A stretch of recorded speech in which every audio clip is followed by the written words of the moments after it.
At this year's Oscars, Sean Baker called independent cinema essential to our divided world and theater-going experience under threat. His film Menorah was called the savior of the indie film. But that got me thinking, if indie films need to be saved, then what happened? Is cinema as a whole getting dumber? Is it just about entertainment now? How does the world of TikTok attention spans, franchise released after franchise, and growing hate towards intellectuals, aka anti-intellectualism, is there even space left for films that trigger critical thinking?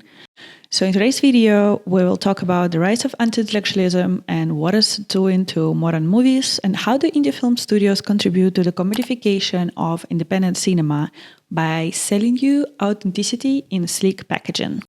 Let me introduce you to the main villain of this video, anti-intellectualism. Am I the villain? I don't think I'm the villain. Anti-intellectualism is rejection of mistrust or intellect, experts, and critical thinking, commonly expressed as deprecation of education and facts in favor of personal beliefs, common sense, and emotions. I think, therefore I am. What about other people? Do they think, therefore they am? And how do we know that anti-intellectualism is in fact on the rise?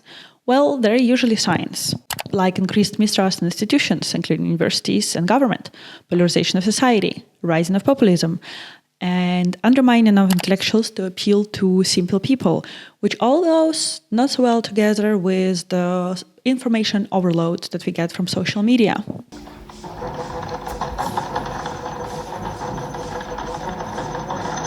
At its core, anti-intellectualism breeds political illiteracy and social apathy, which also affects the art we create and consume. In this video, I want to look at the cinema as an art form, as movies are direct representative of the current world. And also on this channel, I like to talk about films. So if you don't know, I'm talking about films and fashion and current cultural trends. So if you haven't done so, please don't forget to like and subscribe. So you might say, Daria, what is the connection between anti-intellectualism and modern cinema? Is it like movies are currently dumb or something? No, not exactly. But let's dive into this. In 2019, Martin Scorsese has said that Marvel Studios movies are not art, and therefore sparked the whole conversation online about what movies are considered art. Then, 3 months later, he explained himself in a New York Times article. So yeah, you might ask, what's my problem? Why not just let superhero films and other franchise films be? The reason is simple. In many places around this country and around the world, franchise films are now your primary choice if you want to see something on one big screen. It is a perilous time in film exhibition, and there are fewer independent theaters than ever. Big studios are now focusing primarily on one big scene, entertainment, which is fine, right? Well, the movies that are made for entertainment are not necessarily the problem. The problem is that they're taking so much space. And we are, as an audience, going to the cinema, are served very simplistic narratives. And we don't simply then think about the social issue at hand, such as shifting political landscape or increased injustice to the marginal group, and those becoming just an issues that we choose to ignore because we're not presented with them. What is even worse, the massive profits being made by storylines that are not even that great, that are constantly recycled, even with the characters that are also having identical behaviors or arcs. And they take up space that could have gone to independent filmmakers, the ones who do bring controversy and nuance to the screen.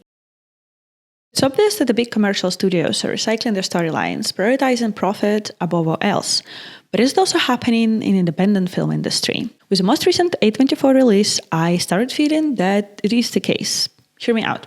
If you watched Boss Mickey 17 by big studios and also the latest release of A24, The Death of Unicorn, both are playing around with the idea of eat the rich by criticizing the billionaires in a very similar manner.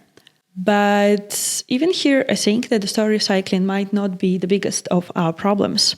For a long time, indie film were the underground scene, the space for intelligentsia, the cinephiles, the critics of the big budget machine. But then came A24. Here's Johnny.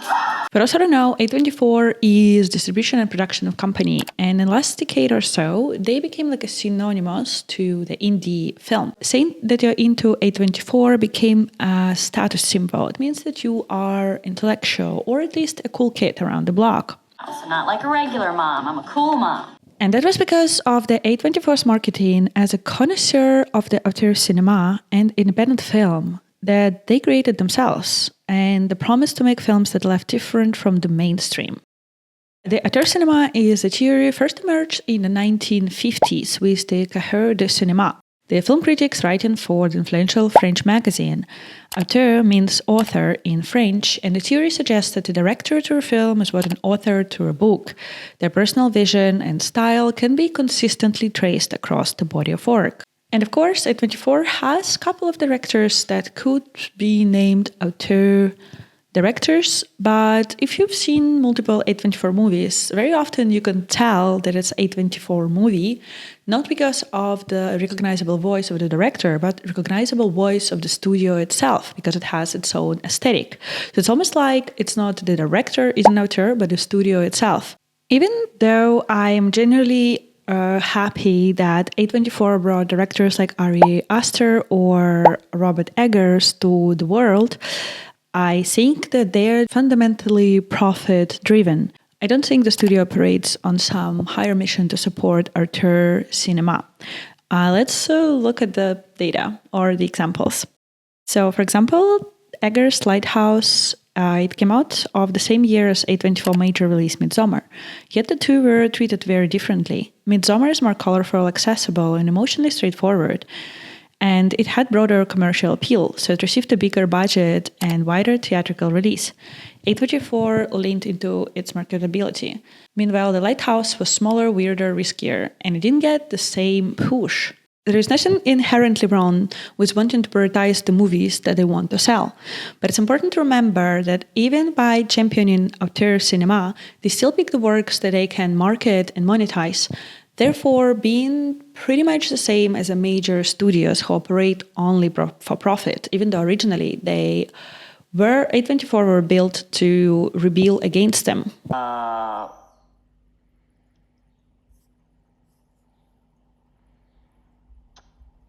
When it comes to modern cinephilia and ability to critically think and view the movies, I would say we actually currently experiencing somewhat of a revival of cinephilia. A24 itself and their overpriced merch and the community with a subscription plan, of course, for the real fans. Mubi, platform with subscription for those who really gets the cinema. And Letterboxd, the reviewing platform which comes with the pressure of logging in the right films and writing the right reviews. All of this points to the culture of commodified cinephilia, the one that is done performatively and also for the social status and signalization of taste, which leads us to aesthetic consumption over artistic inquiry. And don't get me wrong, it's a disclaimer, it's not like I am somehow having an issue with people who are on those platforms. I am myself using Mubi, a subscription service, and I like some of the A24 movies as well.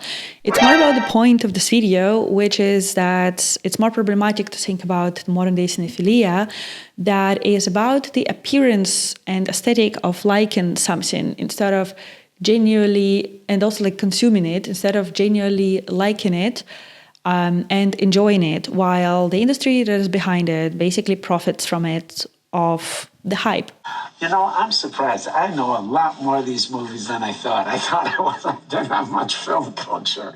So to sum it all up, to make a somewhat coherent summary of what I was actually trying to say with this video, if you're into movies and art and art house and you're a cinephile, then just keep doing this, keep at your passion, because in the times dark like that, where the critical thinking is at stake and intellectuals are at stake, let's voice our opinions. Every little step matters.